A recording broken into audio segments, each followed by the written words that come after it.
दोस्तों, आप में से कई लोग भूतों में विश्वास नहीं रखते और बिल्कुल ऐसा ही है नास्तिक मिस्टर माइक एंजलिन, जो पेशे से लेखक है। माइक की बेटी की मौत हो चुकी है और अपनी बीवी लिली से डिवोर्स भी हो चुका है। अब वो बिल्कुल अकेला है और शहर के हॉन्टेड प्लेसेस में जाके अपने एक्सपीरियंस के बेसिस पर हॉरर स्टोरीज लिखते रहते हैं। एक बरसात की रात माइक ड्राइव करके एक मोटेल पे आते हैं जो हॉन्टेड है। रिसेप्शन से चाबी लेके वो ऊपर चला जाता है और सारी रात भूतों के इंतजार करते करते सुबह हो जाता है। इसके बाद हम माइक को उसके न्यू बुक 10 हॉन्टेड होटल्स के पब्लिशिंग इवेंट में देखते हैं, जहां वो अपने फैंस से बातें कर रहे थे। एक आदमी पूछता है कि पोल्टरगाइस्ट के बारे में क्या ख्याल है मिस्टर एंजलिन। माइक कहता है, ऑनेस्टली स्पीकिंग, मैंने काफी सारे हॉन्टेड होटल्स में बहुत अच्छी तरह से भूतों को खोजा है, पर कहीं पे भी मुझे भूत दिखाई नहीं दिया और ज्यादातर होटल्स तो हॉन्टेड होते भी नहीं है, बस अपने एडवर्टाइजमेंट के लिए मुझे बुलाता रहता है। हमें पता चलता है कि माइक का भूतों में विश्वास नहीं है। खैर, अगले सीन में हम माइक को सी सर्फिंग करते हुए पाते हैं और अचानक बैलेंस बिगड़ के वो डूबने लगता है। कुछ देर बाद हम उसे किनारे पे बेहोश पाते हैं और अचानक उसका होश आता है और एक आदमी आके उससे पूछता है, क्या तुम ठीक हो मेरे दोस्त। इसके बाद माइक पोस्ट ऑफिस से लेटर्स कलेक्ट करता है और एक कैफे में जाके लेटर्स चेक करने लगता है। मैक्सिमम लेटर उसे बेकार लगा, पर एक लेटर उसका ध्यान आकर्षित किया, जो कि न्यूयॉर्क शहर का एक होटल डॉल्फिन का है। इस होटल के रूम नंबर 1408 हॉन्टेड है, जहां कई सारे मौतें हुई है और इस वजह से उस रूम को बंद कर दिया गया है। माइक घर आता है और रूम नंबर 1408 पे थोड़ी रिसर्च करने लगता है। वो देखता है कि एक फैक्ट्री मालिक उस रूम के खिड़की से कूद के अपनी जान दे दी और ऐसे ही काफी सारे अजीब मौतें उस रूम में हुई है। इसके बाद वो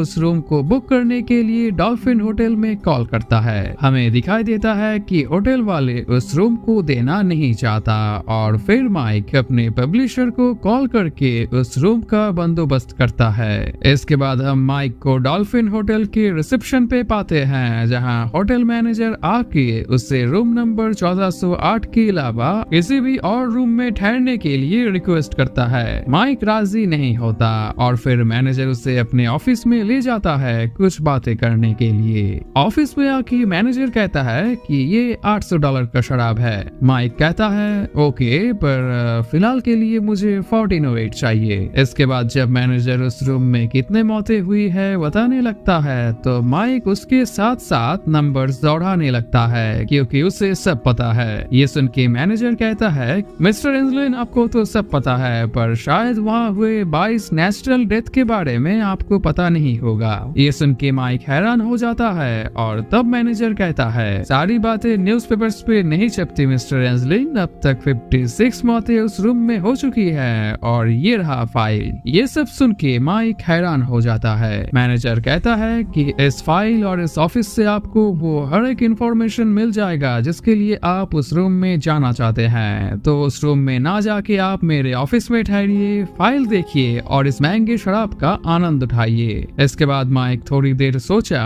और फिर एक ग्लास शराब मांगी। मैनेजर उसे पूरी बोतल दे दिया और इसके बाद माइक उससे 1408 का चाबी मांगता है। निराश होकर मैनेजर उसे चाबी दे देता है और लिफ्ट में चढ़ के एक साथ 1408 वाले फ्लोर पे जाने लगते हैं। जाते जाते माइक पूछता है, क्योंकि कोई जाता नहीं उस रूम में तो फर्श और चादर वगैरह तो बिल्कुल साफ नहीं होंगे, है ना। मैनेजर कहता है, ओह नहीं सर, हम साफ सफाई के बारे में बहुत ही प्रोफेशनल हैं। महीने में एक बार मेरे खुद के सुपरविजन पे साफ सफाई होती है और साफ सफाई के दौरान हम दरवाजे खुले रखते हैं। पर एक बार एक नौकरानी बाथरूम में बंद हो गई थी और जब हम उसे निकाल पाए थे तब हमें पता चला कि वो कैंची से अपनी दोनों आंखें फोड़ ली थी। इसके बाद 14th फ्लोर आ जाता है और माइक लिफ्ट से निकल जाता है, पर मैनेजर लिफ्ट से बाहर नहीं निकलता। मैनेजर कहता है कि मैं इससे आगे नहीं जा सकता और वो फिर से माइक को रूम में ना जाने के लिए रिक्वेस्ट करता है। माइक कहता है सुबह मिलते हैं। फिर मैनेजर चला जाता है और माइक आगे बढ़ने लगता है। मौत के फाइल को देखते हुए माइक रूम नंबर 1408 के सामने आ जाता है और चाबी से डोर को अनलॉक करके अंदर घुस जाता है। अब तक माइक काफी सीरियस था, पर लाइट्स ऑन करते ही उसने देखा कि रूम एकदम neat and clean tip top है। अब वो थोड़ा कैजुअल हो गया और समझ गया कि मैनेजर जो भी कहा वैसा कुछ भी नहीं है। इसके बाद माइक बाथरूम के लाइट्स ऑन किया। फिर वो बेडरूम के ड्रॉयर खोला जहां उसे एक बाइबल मिला। फिर से वो बाथरूम में आया और टॉयलेट पेपर फाड़ के अपना पसीना पोंछा। इसके बाद वो फ्रिज से ड्रिंक निकालता है और थर्मोस्टेट चेक करता है। इसके बाद वो बेड में आ जाते हैं और अपने ऑडियो रिकॉर्डर पे अब तक के सारे घटनाएं रिकॉर्ड करना चालू करता है। दीवार पे टंगे तूफानी समुद्र में चलते जहाज के पेंटिंग से शुरू करके रूम में कहाँ क्या है सब कुछ इन डिटेल में बताते बताते खिड़की से बाहर झांकने लगता है और तभी अचानक गाना बजने लगता है। माइक को दिखाई देता है बेड के पास जो रेडियो क्लॉक है उसमें गाना बज रहा है और तकिए पे 2 चॉकलेट पड़ा हुआ है। इसके बाद वो एक चॉकलेट खाने लगता है। उससे लगता है कि ये मैनेजर की ही करतूत है और रूम में कोई आदमी जरूर है जो उसे डराने की कोशिश कर रहा है। माइक सारे कबर्ड्स खोल के उसे ढूंढने लगता है पर कोई भी उसे नजर नहीं आता।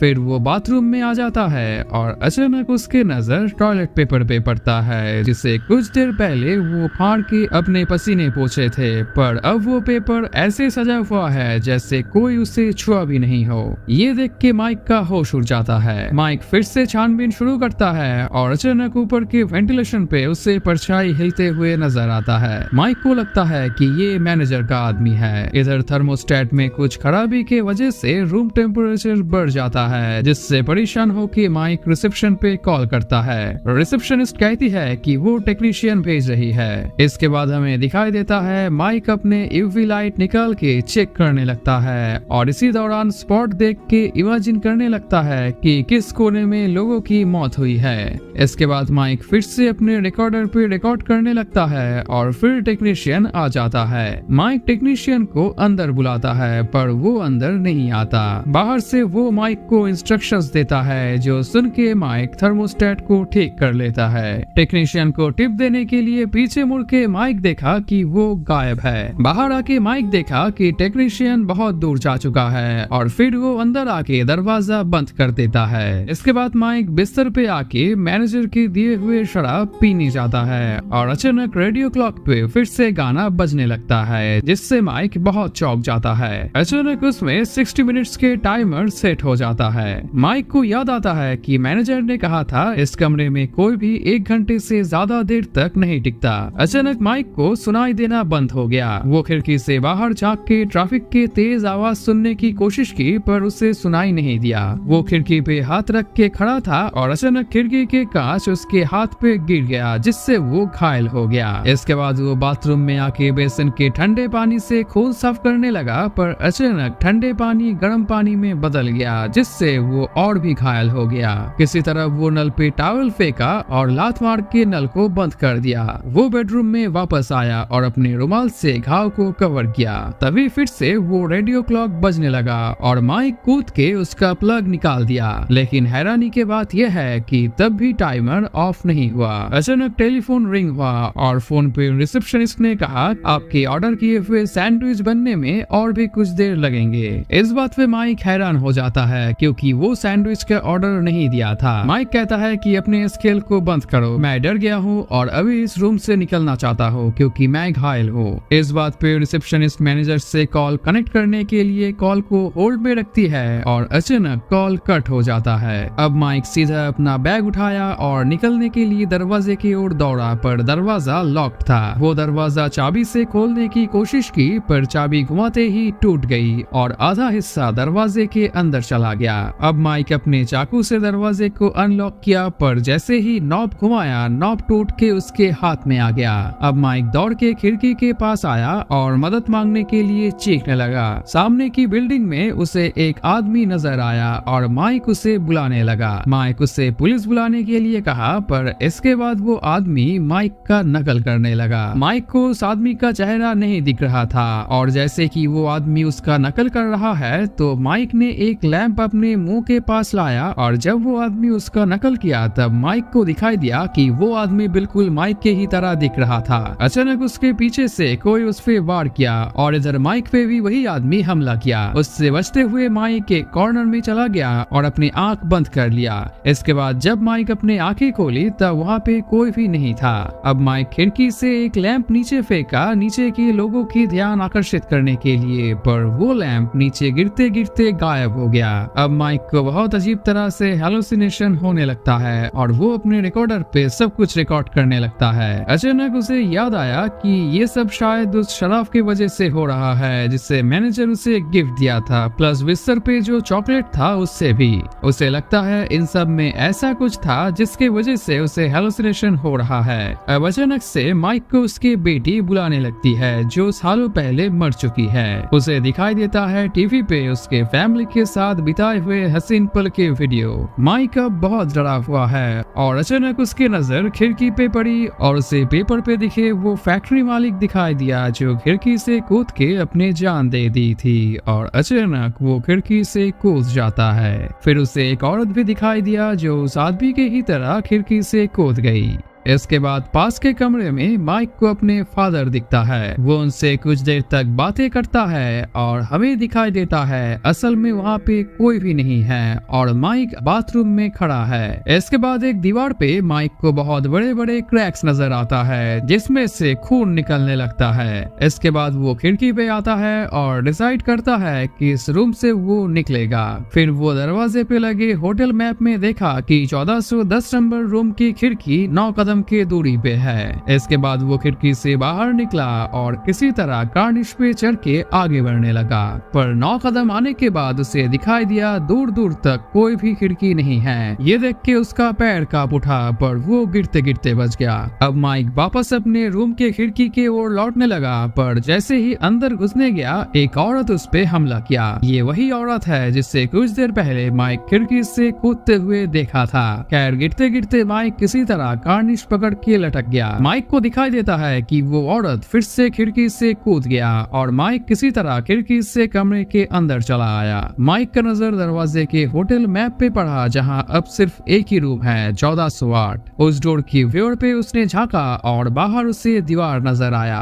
अब खिड़की के बाहर भी उसे दीवार ही नजर आने लगा। हमें दिखाई देता है कि रूम के लाइट स्कूल व्हाइट में बदल चुका है और रूम टेम्परेचर अब गिरने लगता है। माइक के सिर दर्द से फटने लगता है और उसे उसकी बीवी और बेटी की हेलुसिनेशन होने लगता है। किसी तरह वो अपने आप को संभालता है और अपने बैग से मोबाइल निकालता है, पर मोबाइल पे सिग्नल नहीं है। अब वो अपने लैपटॉप निकालता है और खुशकिस्मती से इंटरनेट भी काम कर रहा है। वो अपने बीवी लिली को कॉल करता है और डॉल्फिन होटल पे पुलिस भेजने के लिए कहता है। अचानक रूम का फायर स्प्रिंकलर से पानी स्प्रे होने लगता है जिससे उसका लैपटॉप बिगड़ जाता है। गुस्से में माइक एक लकड़ी फायर स्प्रिंकलर पे मारा जिससे स्प्रिंकलर बंद हो गया। माइक का नजर अब वेंटिलेशन पे पड़ता है। इसके बाद माइक उस वेंट में घुसता है और कमरे से बाहर निकलने के लिए आगे बढ़ता है। माइक पास के कमरे तक पहुंच जाता है जहां उसे गोद में बच्ची लिए एक लड़की नजर आता है। वो उसे बुलाता है और फिर उसे दिखाई देता है कि वो लड़की लिली है और जो बच्ची उसके गोद में है वो उसकी बेटी है। हमें पता चलता है ये माइक के पास में घटी घटनाएं हैं। माइक और आगे बढ़ता है और फिर उसे एक वेंट मिलता है जिससे उसे दिखाई देता है माइक और उसके फादर किसी बात पे झगड़ रहे हैं। अचानक उसके डैड उसके ओर देखा और डर से माइक वहाँ से भागने लगा।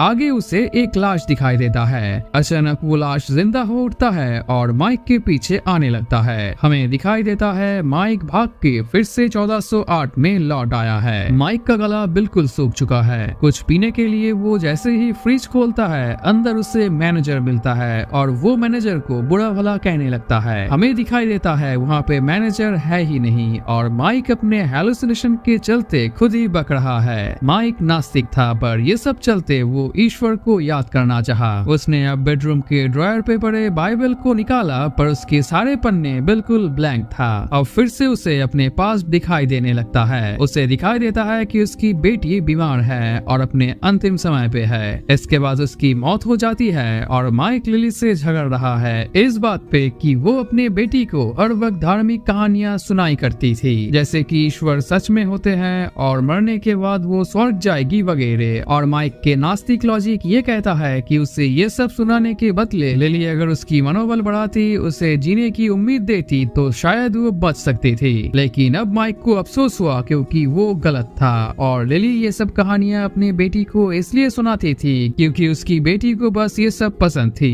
और अब माइक को अफसोस होने लगता है क्योंकि वो गलत था।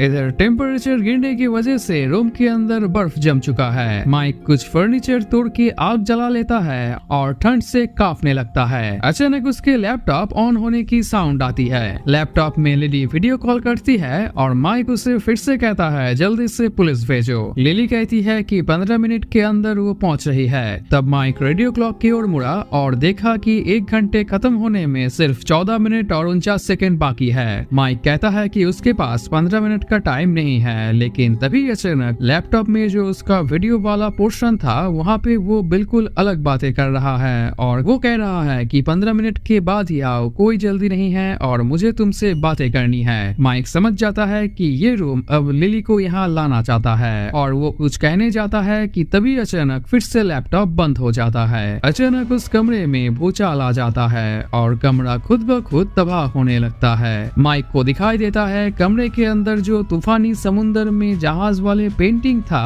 उसमें असली तूफान हो रहा है। इसके बाद माइक एक लकड़ी से उस पेंटिंग पे वार करता है और पेंटिंग टूटने से समुद्र के पानी बाहर आ जाता है। पूरे कमरे में पानी भरने लगता है और माइक उस पानी में डूब जाता है।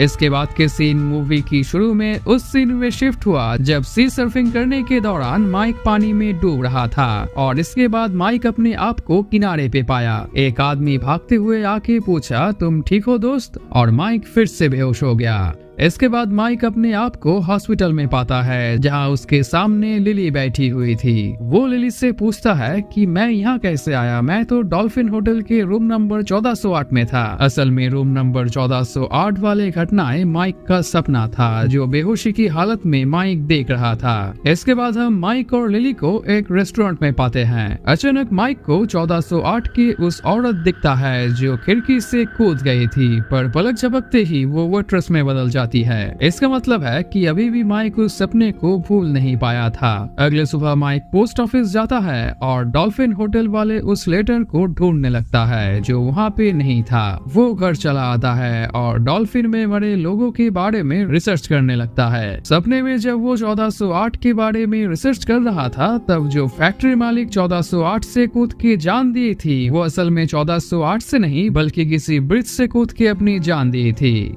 अब माइक को यकीन हो जाता है कि 1408 बस एक सपना है और वो 1408 नाम के एक स्टोरी लिखता है और उसे अपने पब्लिशर को भेजने के लिए पोस्ट ऑफिस जाने लगता है। रास्ते में वो वृद्धाश्रम में जाता है अपने फादर से मिलने के लिए। वो अपने फादर से माफी मांगता है और फिर पोस्ट ऑफिस में चले आते हैं। लेकिन जैसे ही वो पोस्ट ऑफिस स्टाफ से अपनी कहानी पोस्ट करने के लिए कहता है उसका होश उड़ जाता है। उसे दिखाई देता है पोस्ट ऑफिस के सारे स्टफ उसके सपने के डॉल्फिन होटल के स्टफ है। अचानक वो लोग पोस्ट ऑफिस तोड़ना शुरू कर देता है। पोस्ट ऑफिस के दीवार टूटते ही माइक को डॉल्फिन होटल के 1408 नंबर कमरा दिखने लगता है और उसका सिर चकराने लगता है। इसके बाद माइक अपने आप को 1408 में पाता है। असल में 1408 सपना नहीं बल्कि अब तक जो बाहर की घटनाएं घट रही थी, माइक 1408 में बेहोश होके ही वो सब देख रहा था। 1408 अब खंडर में बदल चुका है। अचानक माइक को उसकी बेटी दिखाई दी। वो उसे गले से लगा के रोने लगता है और तभी वो रेडियो क्लॉक बज उठता है और अचानक उसकी बेटी राख बन के बिखर जाती है। इसके बाद माइक गुस्से से उस रूम में तोड़फोड़ करने लगता है और कुछ देर बाद थक के गिर जाता है। उसे दिखाई देता है 1 घंटा खत्म होने ही वाला है और जैसे ही खत्म होता है माइक के आसपास के नजारे बदल जाते हैं। होटल रूम एकदम पहले जैसा neat and clean tip top हो जाता है। उस रेडियो क्लॉक पे फिर से 1 घंटे का टाइमर स्टार्ट हो जाता है और तभी टेलीफोन बज उठता है। माइक फोन पे कहता है कि मुझे मार क्यों नहीं देते और रिसेप्शनिस्ट कहती है क्योंकि हम अपने सारे गेस्ट को एंजॉयमेंट फील करवाना चाहते हैं। आप चाहे तो ये सर्विस फिर से ले सकते हैं और नहीं तो एक्सप्रेस चेकआउट कर सकते हैं। माइक फोन रख के बेडरूम में घुसता है और उसे फांसी का एक फंदा नजर आता है। माइक को अब समझ आ जाता है कि उसकी मौत का टाइम आ चुका है। तभी फिर से फोन रिंग होती है और रिसेप्शनिस्ट कहती है कि आपकी पत्नी कुछ ही देर में यहाँ आ रही है। माइक कहता है कि उसे इसमें मत घसीटो और फिर रिसीवर मोम की तरह पिघलने लगता है। इसके बाद माइक ने सोचा कि उसे मरना तो है ही, पर वो अकेले नहीं जाएगा बल्कि इस रूम को साथ ले जाएगा। माइक अपना रुमाल फाड़ा और शराब की बोतल में डाल के आग लगा दिया। फिर वो उसे उस रूम में पटक दिया जिससे पूरे रूम आग पकड़ लिया। इसके बाद माइक सोफे में बैठ के सिगरेट पीने लगा और हंसने लगा। इधर लिली होटल के पास आ जाती है और तभी 1408 में विस्फोट होता है जिससे माइक के साथ रूम नंबर 1408 हमेशा के लिए खत्म हो जाता है। इसके बाद के सीन माइक का फ्यूनरल का होता है। माइक को अपने बेटी की कब्र के पास दफनाने के बाद लिली और पब्लिशर जब जा रहे थे तब डॉल्फिन होटल के मैनेजर एक बॉक्स लेके उसके पास आता है और माइक के लिए अपना दुख जताता है। फिर वो कहता है कि माइक की मौत जाया नहीं गया, वो उस शैतानी कमरे को पूरी तरह से डिस्ट्रॉय कर दिया जिससे अब किसी की भी जान नहीं जाएगी। फिर वो उस बॉक्स को लिली को देते हुए कहता है कि माइक का कुछ सामान इसमें है, पर लिली इतनी थी कि वो उस बॉक्स को ना लेके ही चली जाती है। फिर मैनेजर अपने कार में लौट आता है और उस बॉक्स को ओपन करता है जिसमें माइक का वो रिकॉर्डर था। वो उसे सुनने लगता है और मैनेजर को सुनाई देता है कि उसमें माइक की आवाज के साथ एक बच्ची की भी आवाज है जो अपने फादर को बुला रही थी। ये सुन के मैनेजर हैरान हो जाता है क्योंकि रूम में तो माइक अकेला था। फिर उसे अपने कार की रियर व्यू मिरर पे दिखा कि पीछे एक बच्ची अपने फादर को पुकार रही है। मैनेजर को लगता है कि रिकॉर्डर में सुनी पुकार उसकी वहम है जो असल में पीछे से आ रही थी। तभी अचानक मिरर पे उसे जला हुआ माइक दिखाई देता है। जल्दी से वो पीछे मुड़ा पर पीछे कोई भी नहीं था। मैनेजर को फिर से ये सब वहम लगता है और हंसते हुए वो वहाँ से चला जाता है। इसके बाद के सीन जला हुआ 1408 रूम का होता है जहाँ माइक सिगरेट पी रहा है और अपनी बेटी की रिप्लाई देते हुए दरवाजे के आर पार चला जाता है और इसी के साथ ये मूवी एंड हो जाती है।